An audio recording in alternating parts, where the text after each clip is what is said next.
1. She is one of India's most celebrated freedom fighters and a symbol of courage and resistance against British rule. Born in 1828 as Manikarnika Tambe in Varanasi, she married the King of Jhansi, Maharaja Gangadhar Rao Nevalkar. When her husband died without a male heir, the British attempted to annex the kingdom. Refusing to surrender her kingdom, she took up arms against the British during the rebellion of 1857. Dressed as a warrior, she led her army into battle, fighting fiercely for her kingdom and independence. She died on June 18, 1858 after being terribly wounded during the British counter-attack at Gwalior. Her fearless resistance made her a symbol of India's fight for freedom and women's empowerment. 2. He is considered the father of the nation in India. He was a lawyer, politician, social activist and writer who became the leader of the Indian independence movement. Born on October 2, 1869 in Porbandar, Gujarat, his philosophy of satyagraha and ahimsa still has worldwide acceptance. He led various movements such as the Non-Cooperation Movement, the Civil Disobedience Movement and the iconic Dandi March in 1930 to protest British taxes on salt.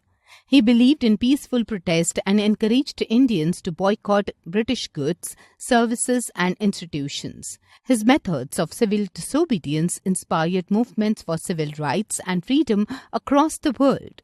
Despite several imprisonments, he remained steadfast in his commitment to peace and justice. He played a pivotal role in India's independence. Sadly, he was assassinated on January 30, 1948. 3.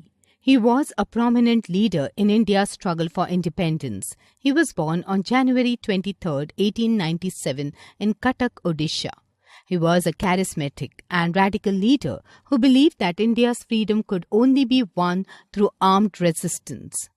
Though he was a member of the Indian National Congress initially, his aggressive stance led to his differences with Mahatma Gandhi and other Congress leaders. In 1941, during World War II, he escaped British surveillance and sought assistance from foreign powers like Germany and Japan.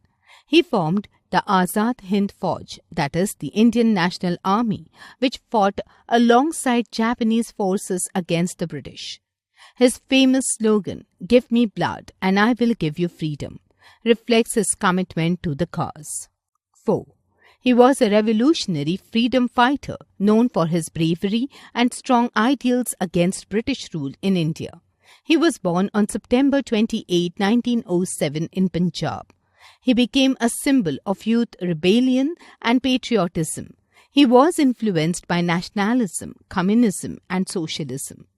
At a young age, he joined the Hindustan Socialist Republican Association HSRA, and in 1928, he avenged the death of nationalist leader Lala Lajpat Rai by killing British police officer J.P. Saunders.